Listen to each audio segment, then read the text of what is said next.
Welcome back. In this session, we are going to discuss about the power spectral density of line codes. Especially, we are going to derive the power spectral density of unipolar non-return to zero code as well as unipolar return to zero codes.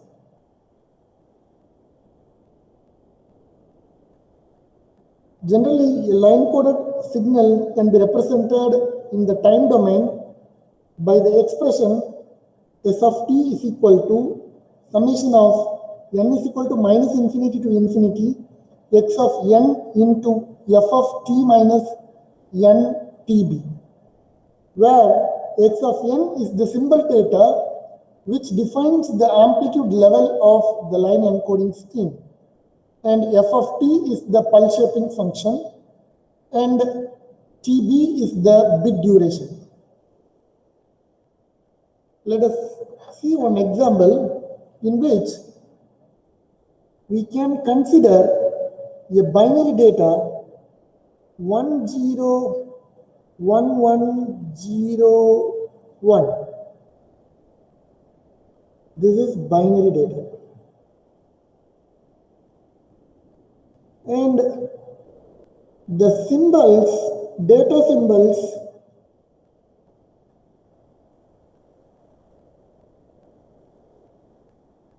in the case of UNRZ, unipolar non-return to zero case, 1 is represented by plus A volts, 0 is represented by 0 volts. That's why we can write in this method plus A, 0, plus A, plus A, 0, 0, 0. And this will be nothing but x of n. Here, this plus A denotes the amplitude of x at n is equal to 0. This is for x, n is equal to 1. This is for n is equal to 2. And this is for n is equal to 3. And this 0 volt is a sample at n is equal to 4. And this is at n is equal to 5. That means this plus A amplitude is, this is x of 0, x of 1, x of 2, x of 3, x of 4, and x of 5. That is, this is x of 0, x of 1, x of 2, x of 3, x of 4, and this one is x of 5. And for non-return to zero case, this plus A should be represented for the whole duration of bit duration, for the whole bit duration. That is, it is represented by, so the pulse shaping function f of t can be represented by an unit amplitude rectangular pulse which is having a duration between minus tb by 2 to tb by 2.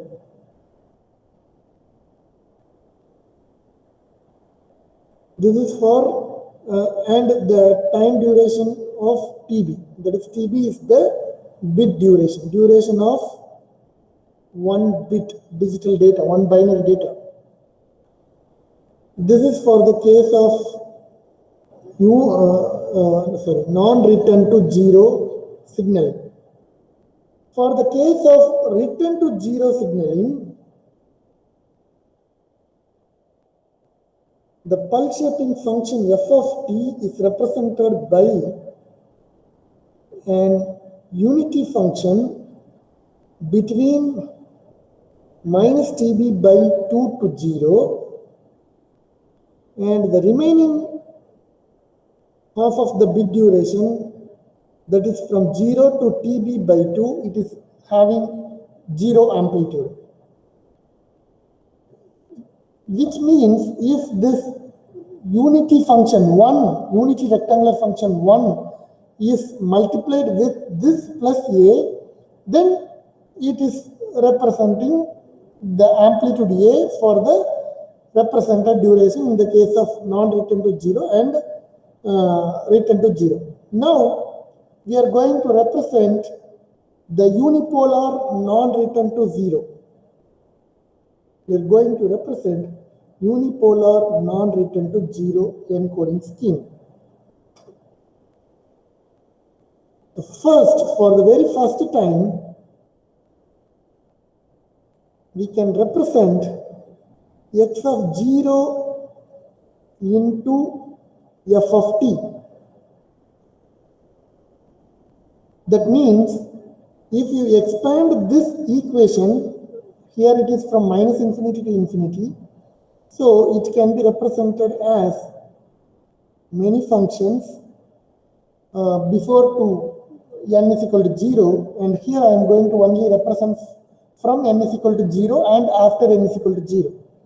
So at n is equal to 0, this function can be represented as x of 0 into f of t, and at n is equal to 1, it is represented by x of 1 into f of t minus tb, and at n is equal to 2, it is represented by x of 2 into f of t minus 2 tb, and it is going on.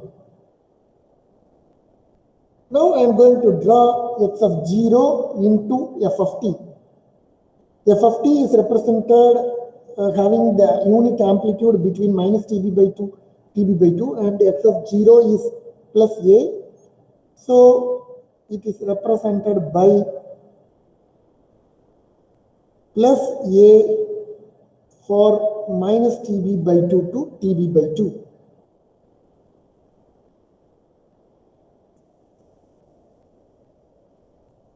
Then I am going to represent x of 1 into f of t minus tb.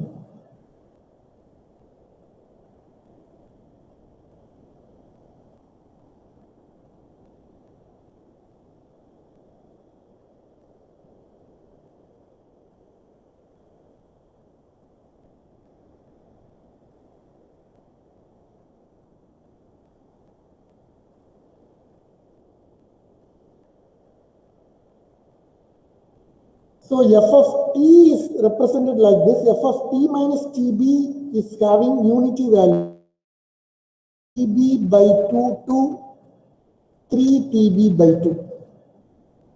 And at that interval only it is having a unit value of 1. That is, it is shifted over tb duration. It is shifted, delayed over tb duration. So in this interval, it is represented by an unit amplitude A.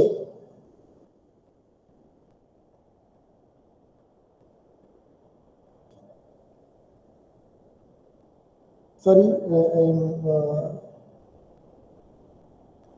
it is 0 because it is having 0 value.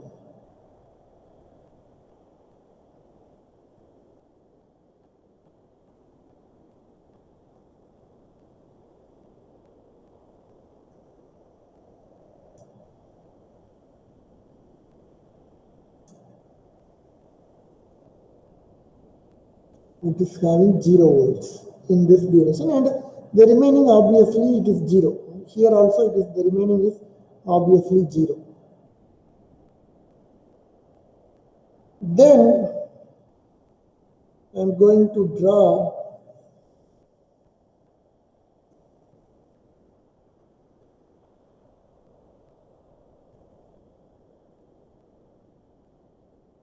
x of 2 into f of t minus 2t.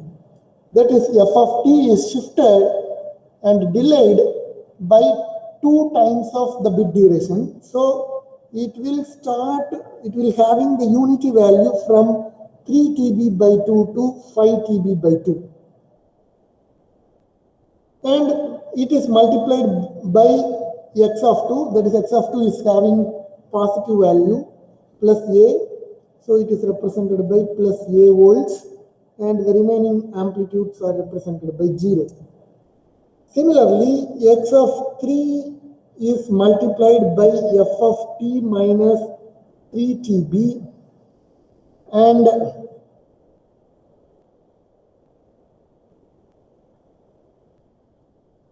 it is delayed by 3 TB duration. So it is occupying the time duration from 5 TB by 2 to 7 TB by 2. And it is also represented by x of 3 is plus a, and it is f of t is having unity value, so plus a into 1, you will have plus a amplitude. Now, if I add all the values represented previously, then I can represent s of t. So s of t is nothing but the summation of all these values. So that will be represented by s of t. So I'm going to add all this, and it is going on. It is going on as how it will be going up to various level.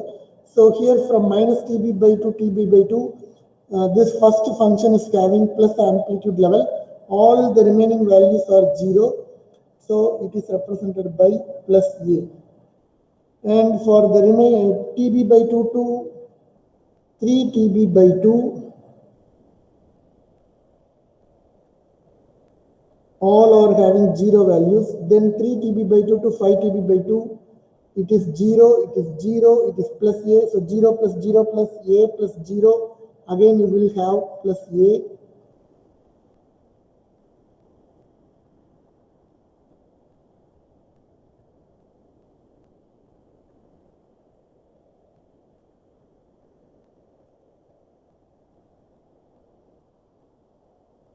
Similarly, the next duration is also plus a, and next duration will be 0, the next duration will be plus a, and it will be going on.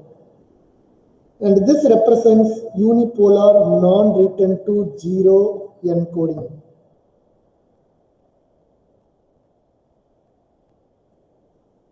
And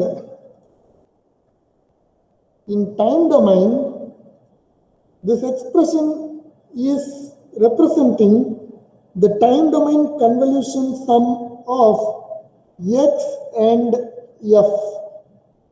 So in frequency domain, we can multiply the power spectral density of the signal S is multiplied by the power spectral density of the signal random function x and the deterministic time domain pulse shaping function f. Since the pulse shaping function is represented by a mathematically defined function, well-defined function, it is a deterministic signal, and the x of n, the binary data symbol, the data symbol x of n is depending on the random binary data. X of n is a random signal,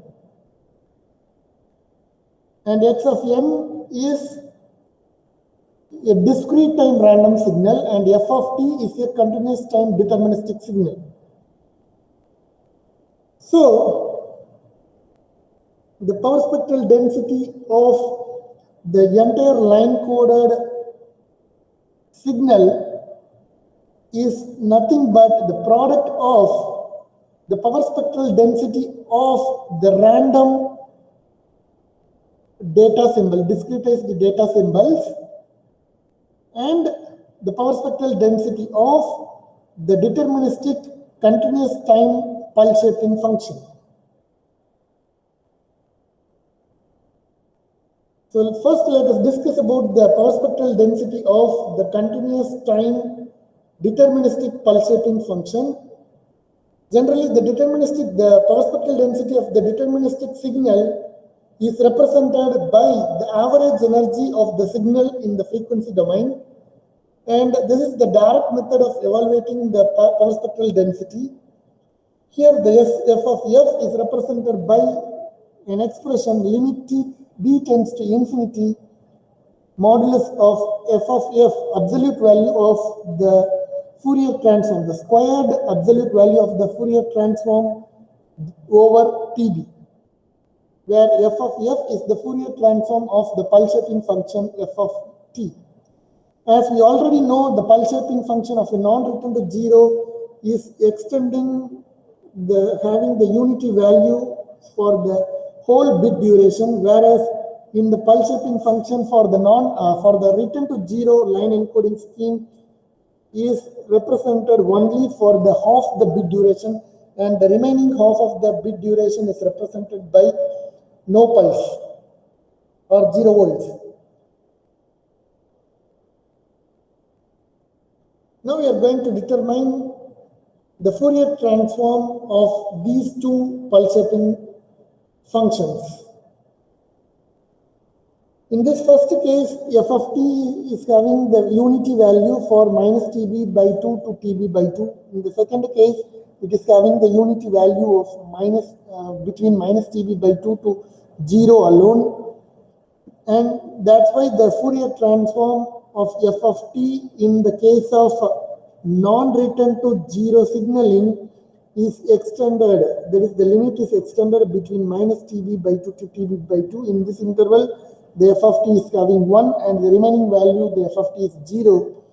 Similarly, on the other hand, here it is only between, in the case of return to 0, it is only between minus tb by 2 to 0. And if you proceed this integration, f of t Fourier transform integration, f of f is represented by a sinc function having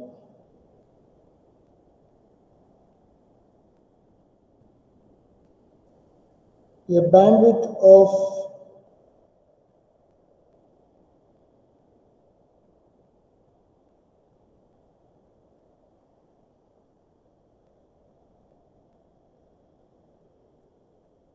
it is represented by 1 divided by t, and this is minus 1 divided by t.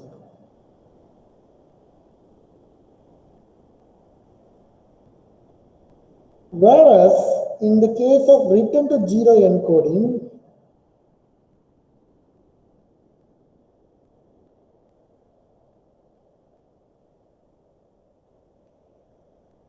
it is occurring on the first lobe is having, the main lobe is having a duration of a bandwidth of let me say, if this is the bandwidth requirement of non-return to zero, and this is the bandwidth requirement of return to zero, then the bandwidth requirement of B or Z is equal to the bandwidth requirement of the twice of the bandwidth requirement of non-return to zero signal.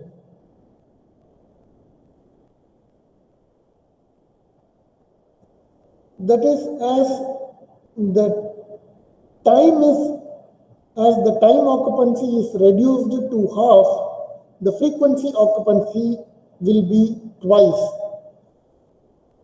That's why the return to zero encoding scheme requires twice the bandwidth when compared to that of non-return to zero line encoding schemes.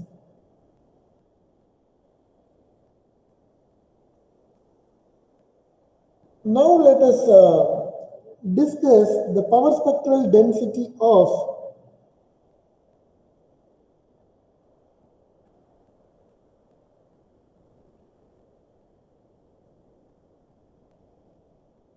random data sequence or random data symbols.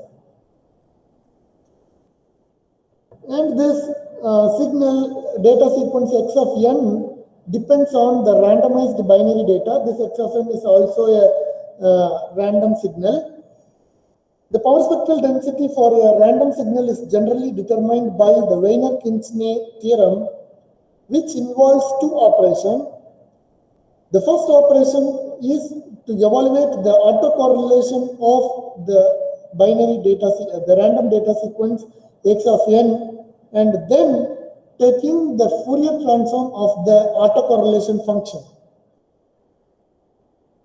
The autocorrelation function of x of n is determined by the expression or xx of k is equal to the expectation of x of n into x of n minus k, and the power spectral density of x of n is determined by the Fourier transform of this autocorrelation function, which will be represented by summation of k is equal to minus infinity to infinity or xx of k into e to the power of minus j 2 pi f k tb. And here x of n is represented by plus a volts if the binary data is 1, and it is represented by 0 volts if the binary information is 0.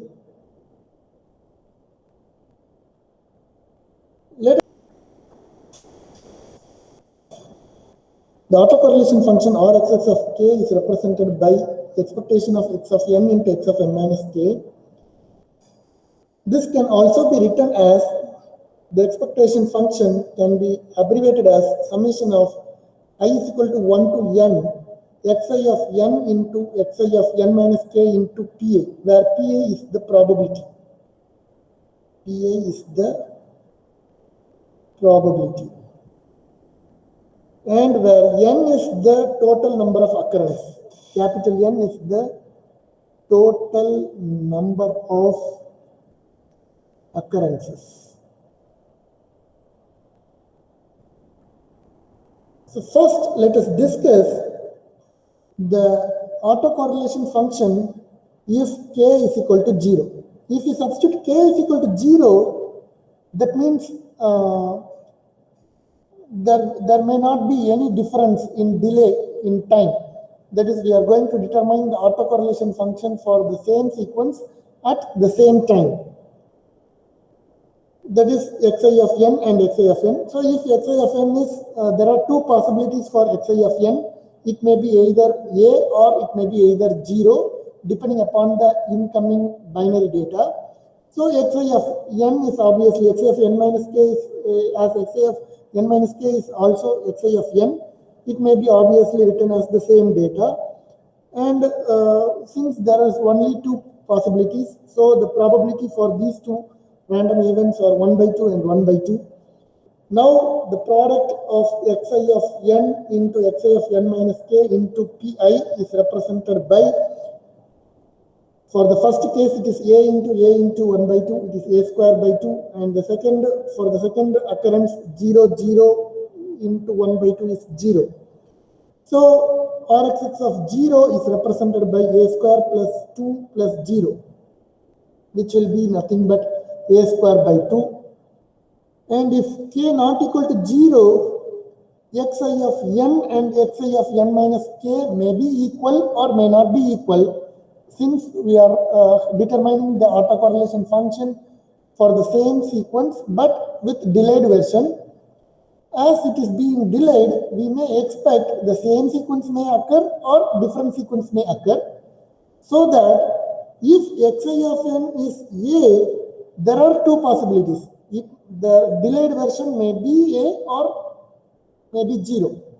Similarly, if xi of n is 0, xi of n minus k may be a or may be 0. That's why we are having 4 occurrences. So the probability for each occurrence is 1 by 4. So that the product on each of the occurrence is a into 1 by 4 is a square by 4, and all other are having any one of the data as 0, so the remaining occurrences are 0. So Rxx of k for k not equal to 0 as a square by 4. And in the previous case, Rxx of k is a square by 2. Rxx of k is a square by 2 for k is equal to 0. And here Rxx of k is equal to a square by 4 for k not equal to 0. We can write like this. Now the power spectral density of this random signal is determined with the help of taking Fourier transform of this autocorrelation function. So summation of k is equal to minus infinity to infinity Rxx of k into e to the power of minus j 2 pi f k tb. And we can take k is equal to 0 as outside. we can write like this: k is equal to Rxx of 0 into e to the power of 1. It will be Rxx of 0 plus the remaining terms as like this. Then we know that Rxx of 0 is a square by 2, and Rxx of k, for k not equal to 0, it is a square by 4. So this expression can be written like this. And a square by 2 can be written as a square by 4 plus a square by 4. And here it is substituted like this, and we can combine these equations by assuming a square by 4 is multiplied by e to the power 0, so that it is written as summation of k is equal to minus infinity to infinity a square by 4 into e to the power of minus j 2 pi f k t b. So the entire equation a square by 4 is common, so a square by 4 is taken out of that expression as a common term, and the remaining, in the first term, the remaining term is 1, and in the second term it is summation of k is equal to minus infinity to infinity e to the power of minus j 2 pi f k t b. The Fourier series of an impulse train having a time period of tb is represented by summation of m is equal to minus infinity to infinity del of t plus ktb equals 1 divided by tb summation of m is equal to minus infinity to infinity e to the power of j 2 pi kt by tb. If you take the Fourier transform of this expression, we can use the duality property. The del can be represented by the exponential function. Here the exponential function can be represented by the del function. So the summation in this expression can be represented by the summation of the impulse function. So x of f, the power spectral density of the random data, is represented like this by substituting this equation in this place.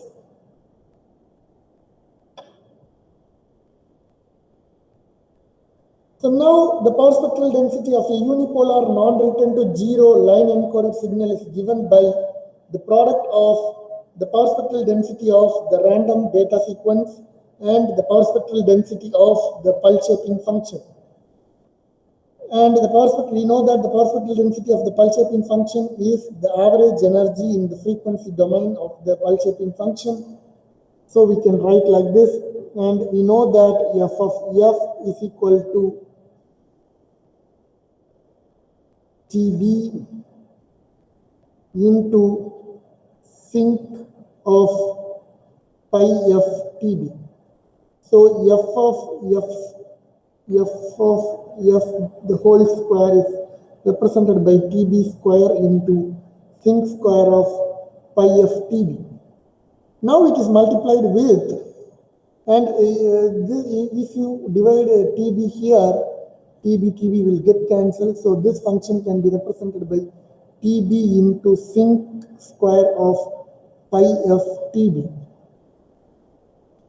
Now, if you have to multiply this value with this expression, xx of f, you will have f unrz of f is represented by a square TB sinc square of pi f TB by 4 into 1 plus 1 by TB summation of m is equal to minus infinity to infinity delta function of f minus m by TB.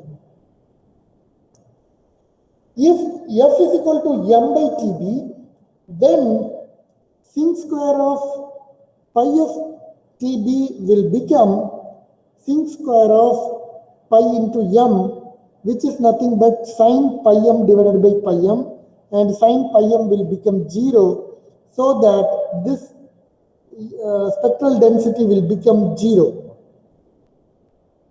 So SUNR is Z, SUNR Z of F is 0 for all M except M is equal to 0. Because this delta function is having, because del of F is represented by 1 for F is equal to 0 and else. Similarly, del of F minus M by TB is represented for 1 for F is equal to M by TB alone and 0 for elsewhere. And this function will only exist when M is equal to 0.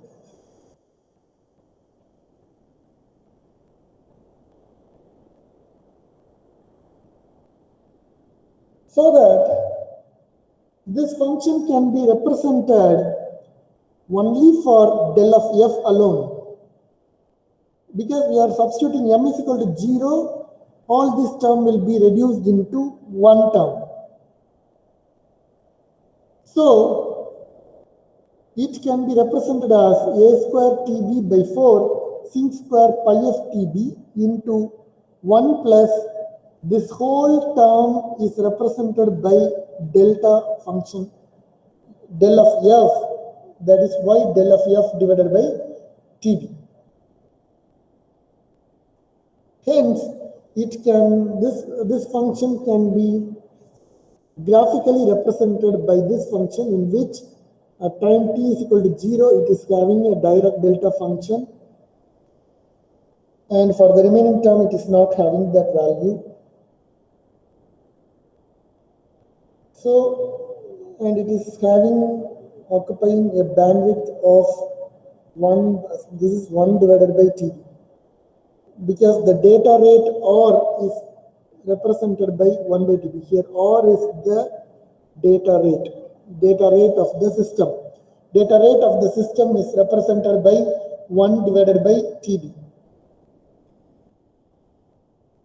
So here the bandwidth requirement is 1 divided by TB. Whereas the power spectral density of the unipolar non-return to 0 case, this F of F square TB, here F of F is TB into sinc of pi of TB by 2, so that the squared magnitude response